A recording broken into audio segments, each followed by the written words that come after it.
Hello बच्चों, तो मैं आज आपको पादप के बारे में बताने वाला हूँ। पादप को बताऊंगा भौतिक अवस्था में, फिजिकली प्रॉपर्टी के रूप में उसको बताऊंगा। पादप के मुख्य रूप से भौतिक अवस्था में देखा जाए तो चार पार्ट होते हैं: जड़, तना, फूल और पत्ती। ये चार भाग होते हैं। मिट्टी में सीधे की तरफ जा रहा है तो उसको बोलते हैं प्राथमिक रूप। उसको क्या बोलते हैं? प्राथमिक रूप। इसको बोला गया प्राथमिक रूप। अब प्राथमिक रूप से जो ये निकला हुआ है, ये पार्ट निकला हुआ, ये श्रृंखला जो निकली हुई है, इसको बोलते हैं सेकेंडरी रूट। इसको बोलते हैं सेकेंडरी रूट। इसको सेकेंडरी रूट बोला गया।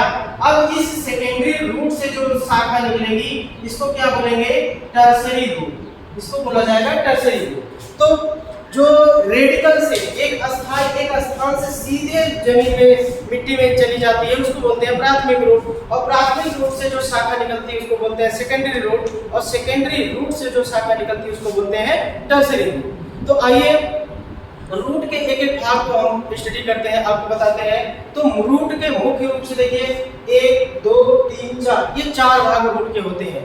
अब मैं आपको ये बताऊंगा कि रूट के किस भाग में पानी को एब्जॉर्प्शन किया जाता है, कहाँ पे उसका सेल डिवीजन होता है, कहाँ उसकी लंबाई बढ़ती है, कैसे वो जमीन में, मिट्टी में नीचे की तरफ जाते हैं। आइए मैं इसको आपको डिटेल आपको बता रहा हूँ।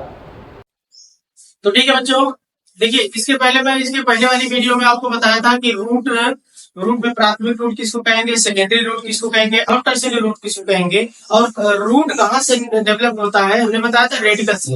अब आते हैं रूट के एक एक पार्ट को हम स्टडी करते हैं, आपको बताते हैं।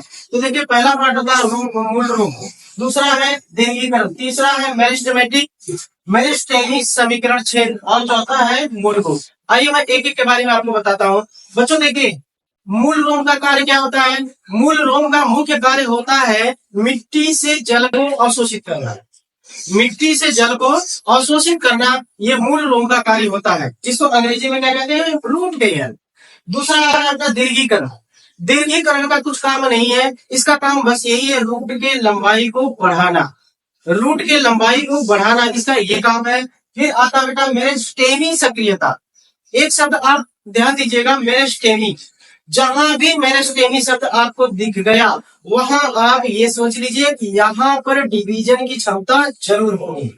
जहां भी ये शब्द आपको मिल गया, वहां डिवीजन की क्षमता पाई जाती है। इसका मतलब ये है कि रूट में जो डिवीजन होता है, डिवीजन की क्षमता पाई जाती है, वो कहां पर होगी? मेरिस्टेमिक सक्रियता क्षेत्र में होगी, जिससे रूट की लंबाई बढ़ती है। जब रूट की लंबाई बढ़ेगी तो उस क्षेत्र को बोलते हैं दीर्घीकरण।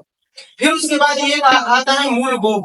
मूल गोब का काम है बेटा बस रूट को मिट्टी में और नीचे तक लेकर के जाना, इसका काम यही है। एक तरल पदार्थ, एक फ्लूइड स्रावित होता है, जिसकी वजह से मिट्टी जो गल जाती है और रूट उसके नीचे से धंसता हुआ चला जाता है।